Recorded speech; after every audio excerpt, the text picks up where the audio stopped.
potentially the last game of the night kung hindi pa mananalo ang AP Bren. DLPH ay nandito pa rin sa kanilang win streak kung saan 5-0 na sila sa pagkasok natin dito sa Land of Dawn. And looking at the battle spell sa Anti, may napansin ka bang kakaiba?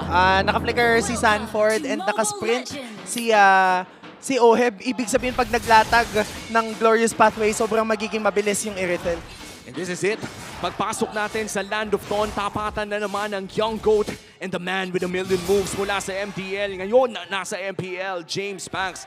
Pride of MDL talaga to eh. Ito yung magpapatunay na ang hulmahan ng malalakas ay kayang lumaban sa mga pinakamalakas sa Pinas. Oo, even nung off-season natin, talagang naging matunog yung pangalan ni James Banks. And for a reason, kasi even though sabihin natin nasa medyo delikadong spot, well, di naman delikado, pero hindi ganun kaganda yung nag-start ng kanilang regular season, talagang consistent yung kanyang laruan. Lagi siyang, kahit anong mangyari, meron siyang mailalabas na move.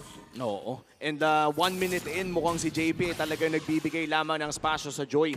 And correct me if I'm wrong na lang, no? Medyo racing lang magpa-level 4. Itong dalawang jungler na to as the early game starts to shape up. And so far, for AP Bren, mukhang hindi naman sila nape-pressure masyado. Lumalaban pa rin sila, pumapalag sila nung maaga pa lang. Kailangan talaga nilang mag-set ng tempo and momentum kasi I think yung TLPH yung may tendency na mag-dikta ng tempo ng laro. So if that happens, magre-react lang na magre-react yung AP Bren.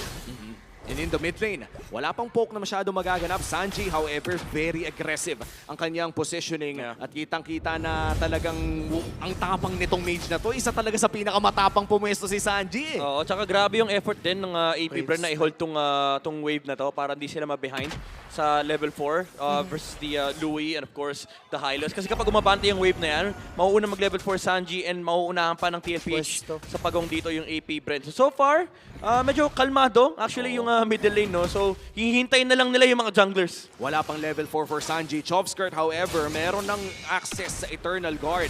JP, no Glorious Pathway available. At si Kekidov na ata ang amas. Oh, Lucas! Sanford coming in with the Beast Form, pero nandito na rin yung ultimate mula kay Carteezy. And siya pa makakapag-secure na pagawang under the Revitalize mula kay JP. James Banks ay tutumba na rin. Kekidot kasama na ni James Banks na babalik sa base. What the hell was that coming in from TLPH? Akala mo lugi sila. On paper, lugi sila. Pero nung dumating yung bomba, anong nangyari dun, men? Grabe, ang ganda na pagkaka-flicker tapos beast mode ni Sanford, nakulong din. In a way, yung mga miyembro ng AP Bren, kaya naman nang dumating si Carl TZ as well as Sanji, na burst down nila yung mga necessary members, namely Kekidot and James Banks. Grabe si Carla, talagang consistent yung paggamit niya ng mga green cams. Pati yung orange cam kanina na ginamit niya para makapag-ulti sa harap ng pagong. Yung TLPH, nararamdaman na natin, nandito yung kanilang mga aggressive moves. Oo, palong-palo mag-joy ngayon si Carl TZ. Talagang na-reinvigorate ang lineup na to for the side of TLPH. Yung aggression na na-miss natin mula sa Echo Express ay parang nagbabalik in another form. The Ube Express in TLPH, kung saan si Shizu na ata sunod na mabibiktima. Pero meron pa namang AOG na manggagaling dito kay Kekidot at available na rin naman ang Revitalize. Kaya naman magkasasabayan lamang ang ating mga roamers sa mapa. Nagkaroon talaga ng time, no, na equal yung Gatot Kacha as well as Hylos, and now seeing them in different phases, yan yung nakakatuwa for these teams. Si Shizu talagang focus lang din sa poke versus Oheb, pero dito na magsisimula yung double lane. Dito na magpapayaman si Oheb. Oh, ito dito na siya yung magkakapera. mga surefire na galawan no, mula kay Oheb na pag James Banks to. Ganda ng Eternal Guard dito para makancel yung pagpasok ni Hylos, pero tutumba pa rin sa kamay ni JP ang Suyu. AP Bren, they will try to find the clap back here. Tutumba ata si Sanji, pero may Revitalize. May sapak naman mula dito kay Der. So tutumba yung mage ng TLPH, pero di ba tapos, nandito pa yung Beast Form ni Sanford. Kaya sa may baba, solo kill! Wow! Ni Shizu, tahimik lang, pero mapapatuman niya rin si OF. Carteezy lumalaban pa, pangalawang set ng kanyang ultimate, pero hindi niya kayang mapatay yung mga kunat na targets dito sa side ng AP Bren. Kekidot and Der buhay pa rin, so kailangan lumabas ni Carl TZ. Wala na yung pagtugtog ng kanyang beats. Reset Turtle ang galaw. James Banks ang hawak. JP and Sanford. Nandun na sa gilid. Glorious Papumi. Diversion pa sa likod. Ito na nga ang diversion, lalabas mula dito Ala kay ka! Sanji pati kay Oheb. Job skirt, dalikuran ng Liquid Philippines and kay Cartesian na naman. Mapupunta ang Pagong and Oheb taking down na jungler of AP Flicker. Bren. One step ahead ang TLPH doon, men. Oo, kanina pa natin pag-uusapan kung paano nakakalamang yung TLPH. All because of Sanji. Dinala niya si Oheb after masolo kill ni Oheb. And with that, na-overwhelm nila in terms of numbers yung kupunan ng AP Bren. Kaya naman nawala si James Banks. Nakuha nila yung turtle. And with that, lumulobo na yung kalamangan ng TLPH. Nalugi man sa solo kill si Oheb doon sa may bandang ibaba. Agara naman agad itong nawala dahil sa ginawang play ni Yeah. Sanji. At kung Oo. makikita niyo yung replay, no, planado tong ganitong play. Yes. Oh, napaganda pa nga kasi namatay, namatay si Oheb. So kasama siya rin sa turtle fight kasi sabi ni Sanji, oy, Heb, Bumawi ka na lang. Heb, andito ka pala, Heb. Naka-double kill pa siya doon. So yung one death na nakuha niya in the hands of Shizu, nabawi lang niya. Pero may kapalit na Torre ha. Oo. Bumagsak yung Torre sa baba and babagsak din Sa yung top. Torre sa itaas. So kahit paano nakakahanap yung AP Brand dito ng espasyo para kay Shizu. At ganun din naman yung nangyari nung game number 1 kung saan in the early game ay talagang nakakahanap ang AP Bren ng trades against TLPH. Pero habang tumatagal ay mas lalo nang nasasakal ang mapa ng AP Bren. Kaya maganda ang nakikita nating adjustments mula dito sa AP Bren kung saan pinaprioritize nilang kumuha ng Torre dito sa larong ito. But TLPH mukhang itutuloy lamang nila ang pagiging agresibo sa loob ng jungle mismo ng AP Bren, Auntie. Oo, ang ganda ng opening na meron dito yung TLPH kasi pabagsak na lahat ng outer turrets ng AP Bren. Ibig sabihin mas malawak na yung pag-control nila sa mapa. Idagdag mo pa yung fact na again, merong possibility ng diversion play. Usually sinisimulan Yan na. ni JP ng Glorious Pathway bago nila ituloy yung diversion. Nakita kasi, naispata. Nakita niya, teka may badang dito pare ha. Parang pagka nagpatipi tayo doon, bigla tayong Makukulong sa pader. makukulong tayo sa loob ng pader. Yan yung mga litrato bago ang sakuna. Pero at least hindi nila tinuloy. O at least walang sumabit. Dahil the Yes. last time na nakita tayo ng parang gosh. nasabitan lamang doon sa may buntot. I think that was last season pa with TNC. It was very crucial. And this time, TLPH not gonna do the same Free mistake. turtle. At mukhang libreng pagong pa nga ang kanilang makukuha. That is the third turtle of the game. The last one kung saan mapupunta pa rin ito sa TLPH. Ang laki nung hawak na mapa ng Liquid. Parang sa kanila yung Land of Dawn. Sa totoo lang, and AP Bren. Parang nga, pwede lang nilang gawin ngayon is magbigay ng info kung nasan si Sanford, nasan si Oheb. Kaso kahit nga makita nila yun, ang problema rin kasi hindi nila makita si Sanji, hindi nila makita yung mga pinanggagalingan ng diversion and hindi rin nila alam kung saan papunta ang cavalry. And to think na meron nang ang Granger dito sa kupunan ng AP Pre na Diversion. pwedeng Ayan na, mag-check ayan na, ayan na, push. At buti na lang, walang tao sa bahay ng top lane. Dahil kung may tao yan, ay Wala hindi na na siya. maghahanap ng pinto ang TLPH. Grabe, sobra din yung pangmamama coming from JP. I think siya yung pinakamalaking hawak ng mapa. In that way, nakikita ng TLPH kung saan manggagaling yung mga membro ng AP Bren. Sanford, on the other hand, siya yung nasa kabilang side ng mapa so that hindi sila ma-overwhelm in terms of minion management. And habang tumatagal, dahil nga kontrolado ng TLPH ang mapa, ay lumalaki mas lalo ang kanilang gold lead. Pumapatak na ng 5,000 at nahihirapan ang number 1 in earnings dito, si Oheb Yan. sa ating laro na ito. Yan ang katotohanan sa game na to. Hindi na fake news yan. Hindi na fake Hindi news. na. Kitang-kita, 6,000 gold. 7,000 na yung hawak ni Oheb dito. Na mas mayaman pa siya kay Carl na kanina pa nakakakuha ng mga Kills. magandang objective, magandang kill. Pero sa may baba, Oo, delikado si Kekedot pero mukhang alam niya na makunat siya. Pero paglalaban kaya nila, Ayun! wow! Ganda nung pasok dito ni Der! Yung kasunod na AOG! Mula sa Gatot Kacha, tutumba sila Cartesi, pa rin si Sanford, sama mo na si Sanji, naibig pa rito si JP, pati yung kabayo No ay way! may sasama na nila, and wipe out para sa AP Bren! The perfect wombo combo mula dito sa AP Bren. Dalawang beses ang sinusubukang gawin ni Derito, kukulong sa pader, susuntok-suntokin, tapos follow up with the AOG. Wala ding galawan because of the Eternal Guard. And with that, na-wipe out nila ang TLPH. Nakita natin kahapon to laban sa Rora Der, finding the angle. Wala siya doon. He's there. Nandun yung setup, makukuha pa nila yung Lord. Late pa yung diversion ng TLPH JP. Pwede siyang umabol ito ng Glorious Pathway pero nakalabas na ang mga Beasts. Tapos na yung party, nakuha na yung Lord. Mapapanood natin sa replay kung paano nga ba nangyari tong setup na to. Grabe naman yung ginawa doon talaga ni Der. Pagkatapos makulong, sunod-sunod nagbagsakan yung skills na meron habang si Shizu as well as si James Banks nandun sa likod just free hitting. And with that, nasisecure na talaga yung damage capability nitong si Shizu kasi 1049 standing niya. At parang ganun lang, nawala din ang Vision. gold lead ng TLPH mula 5,000 to negative 100. At hindi pa nga tapos itong mga plays na diversion. gagawin. Pero diversion play doon sa may Pixel Brush, wala pa lang tao. Carl Tizzy nasa likod na. Paggamit na ng Glorious Pathway pero wala na rin yung electrifying beats. So Liquid Philippines, makakadepensa sila sa may middle lane, mapapatumba nila yung Lord, pero kailangan nila depensahan yung Lord Wave sa itaas. So maiiwan yung middle lane. Hawak na ni Der at ni Kekedot yung access, yung lalakaran ni Oheb at pati na rin ni Carl TZ. So tutumba na yung Torre sa gitna. And within 2 minutes ay talagang nagbago ang kapalaran ng AP Bren. Biglang pumuso ang mga bees dahil kitang-kita na rin yung damage na binabato ni Shizu on that Granger. Pero syempre hindi malalabas ang mga yon kung hindi dahil sa napakagandang setup ni Dare at Kekedot. Kasi siguro medyo ang nahirapan lang din ng TLPH dito ay compared to game number 1, wala silang pang crowd control na mambabato and mang-display sa frontliners ng AP Bren. Same naman yung ginamit ni Dare na hero pero mas maganda yata yung nangyari ngayon. Nabaril! Glorious Pathway mula dito kay JP.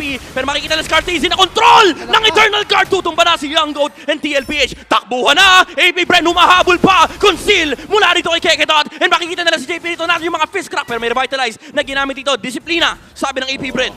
Carl Tizzy lamang ang babagsak. Wala pa namang Lord. And TLPH from a very huge gold lead, around 6,000, ay nabaliktad pa nga ito ng AP Bren at 1K. kontrolado na ng AP Bren ang mapa at tuloy-tuloy lang kanilang pagkuha ng mga jungle camps ng TLPH dito habang hinihintay yung susunod na Lord. At pakiramdam ko, no, Auntie, yung sunod nating Lord, the Luminous Lord, doon talaga natin makikita kung sinong aangat sa laban na to. Unti-unti nang maseselyo ng Luminous Lord kung ano ang mangyayari kasi dalawa lang yan eh. Kung sino man yung makakakuha ng Lord, ang tendency ay ma-wipe out nila yung kalaban or sila yung ma-wipe out kung hindi sila magiging maingat. Now for AP Bren, sila dapat ang magko-control ng Lord fight na ito considering na ngayon mas malaki na yung hawak nila sa mapa and sila yung may capability na mag-start ng team fight with their at him. 10 seconds bago lumabas ang Luminous Lord. Mukhang wala pa namang pumipwesto sa dalawang kupunan at naghahanap pa rin sila ng pwede nilang gawin na play. Tandaan natin, TLPH pa rin naman ang may hawak ng trigger na humanap ng play via the diversion. Pero may flicker si Dare in 30 minutes or 30 seconds rather. At napakalaking bagay po niyan for AP Bren. Pag nanalo sila dito, may flicker siya in 30 minutes kasi baka meron sa next game. Oh, Totoo naman. tama. Totoo naman. At 30 seconds, yung totoong timer naman dito sa game na ito kung saan pwede siyang gumawa ng isa na namang malupitan na play. Nakasilip si Der dito. Hahabulin siya ni JP at friend na rin Sanford. Pero Carl TZ, kita rin naman ni James Banks. Sumasayaw sa harap ng Lord. Kailangan na lang pantayan kung saan lalabas ang diversion. And sobrang disiplina ng AP Bren. Hinihintay muna nila yung diversion pero Glorious Pathway doon sa may bandang likuran. And ginamit na yung Beast Form Shizu. Nakaipit ni Sanji. Avatar the Guardian doon sa may bandang kaliwa. Pero tutumba na nga si Shizu pero si James Banks makakakuha ng Lord. Tutumba rin si Carl TZ. Pero lumalaban pa ang TLPH double kill para kay Sanford. Yung damage ni Mupasa ay napakasakit. Napakaraming hayop dito sa side ng TLPH. Hindi lang kabayo. 1-4-3 ang naging exchange. Saan ka makakakita? Si Oheb yung dinala doon sa Sa likod. likod, grabe! And with that, dalawa sila ni Sanji na bumupukpok doon kay Shizu. Nakuha man ng AP Bren yung Lord ng laban na to. Hindi nila mapapakinabangan kasi nakakuha ng 3 trade na tao yung TLPH. Napaka-intense ng ginagawa dito, the Glorious Pathway. JP, mukhang sila pa nga makakapag-push at makakapag-back na rin naman na neutralize din lang agad ang Lord. And here comes the diversion play at magda-diversion na rin tayo papunta sa replay na ito na hatid na rin ng ating mga sponsors. Ano ba yung nangyari dito, Auntie? Makikita natin ito yung binabanggit ni Womi kanina na pinadala sa likod. It's ni Sanji, itong si Oheb. And nakapagdalawa sila laban sa nag-iisang sinusubukang mang-micro na si Shizu, which is the main damage dealer right now of AP Bren. Sneaky play mula dito sa TLPH. Pero lamang pa rin sila sa minion wave management. Si JP dito, nararamdaman yung damage output ng Granger. Alakan Tutupa na sa yung aray! kabayo. Pero close pathway. Gamit ng TLPH. Ito ba rin naman si James Fox. Oh, Eternal shucks. Guard na gamit na pero hindi kakasa sa proper target. Oh, Shizu sa may batang likuran. Carteasy, hindi niya kayang patayin yung Granger. The moves. Tahimik lang si Shizu pero buhay pa rin siya. And TLPH, they lose too. Wala yung jungler, wala yung roam. Pero jungler lang din yung nawala sa AP Bren. It's now a 3v4 scenario. Depensa ngayon ng TLPH and look at the poke damage coming in from Shizu. Mukhang nahuli kanina si Owe pero nabuhay naman via the lifesteal. Anti, looking at what's happening right now, papunta na tayo sa 16-15 minute Yes. mark. Ano na ba ang win condition for both teams? Again, kailangan makakita ni Sanji ng opening na makabibigla sa AP Bren kasi yun yung nawawala right now. If any, ang unang nagsiset up talaga ay si Der. Hindi pa nila napapabagsak yung badang up until this point kasi wala nga silang pang lockdown. Kung meron man silang pang lockdown, hindi enough yung nagiging damage output nila kasi nando na agad nakasuporta yung mga miyembro ng Beast. Oo, at natutunaw na nga rin si JP sa harapan ng damage Yeah. ng AP Bren. And look at this, number 1, si Shizu in terms of damage dealt in this game. Pagsama ng mga poke, pagsama ng mga burst mula sa Rhapsody, yan ang makukuha mong numero. Get 50,000 damage so far in this game at lalabas na nga ang ating third Lord of the game. For AP Bren, nakadalawang Lord na sila. At para naman sa TLPH, matapos nila makuha ang 3 pagong sa larong ito, ay wala pa pala silang nakukuha na Lord. Grabe itong Granger ni Shizu. Unli bala. Nakita natin kanina dalawang Rhapsody lang. Magkasunod. Napatumba niya yung Hylos. And yun yung naka-revitalize pa yun na under the glorious pathway. So hindi na ganun ka saya kalaban yung Yung Granger ni Granger. Shizu ngayon kasi ang hirap na niyang lapitan. Feeling ko nga kailangan ipadala nila lahat eh. Oo. Sa likod. Oo. Tapos makikita nila si Shizu. Dito na nakataya ang laro para sa parehas Nakapindot, na kupunan. Kailangan Pailaw? pumindot, kailangan Oy, ng oy, oy, oy, oy, oy. impormasyon. Kompleto na rin ang James battle spells Fox? ng AP Bren pero si Oheb Ay, pa! kita! Binaril! Binaril ni Shizu, nakaamoy! Oheb? Naamoy niya si Ohib dito. Hindi pa naman tatalon yung Gadot Kacha. Medyo didisiplina lang ng AP Bren. O yan, hindi pa naman din experience si Owe pero nagamit niya ang kanyang heavy crossbow na lifesteal lamang ng bahagya. Ang impormasyon ngayon ay nasa kabilang Gedli ang kupunan ng AP Bren at alam din ng TLPH kung nasaan sila. Carl TC doon sa may bandang likod at mukhang yung poke ay tatama naman mula dito kay Shizu. At Lord, sino Continue. nga ba makakuha nito? Glorious Pathway, yung knock-up ng Lord. Sobrang laki nito. Pero sino makakuha ng Lord? Carteasy na zone. And it's James Fox getting the Lord objective Oheb. here. Tutumba si Der. Pero si Ohib sa may batang likuran. Mapapatama Oh, si Jones. no! And mukha wala na rin. Alaka! Si Shizu. James Fox lumalaban pa. Pero may Winter Crown play. Mga magkakalang dito mula kay Suyu. Pero naiiwan na siya sa unahan. Immortality. Binibili niya lahat ng kailangan niyang bilhin. Yung oras, yung immortality. Pero hindi sapat. TLPH with still 4 members alive. Si Kekedot lang ang dedepensa. 1,000,000 man ang galaw ni James Banks. Isang buong kupunan naman ang kailangan nilang depensahan. AP Bren, si Kekidot lamang ang hawak ng bangka. It's the GOAT versus Diversion! the Paul. Diversion! Ano na? Oh, Avatar the Guardian, pero may minion! May lumusot na minion, pero wala silang pake! Si Kekitot yung inuna nila! And TLPH will get the 2-0 sweep against the AP Bren! Another sweep ang ating natunghayan ngayong gabi. 3 sweep sa 3 matches for the Saturday Night Special. TLPH once again emerging victorious. Undefeated pa rin sa Season 15. Ito yung binabanggit natin kanina. Ang tendency talaga ay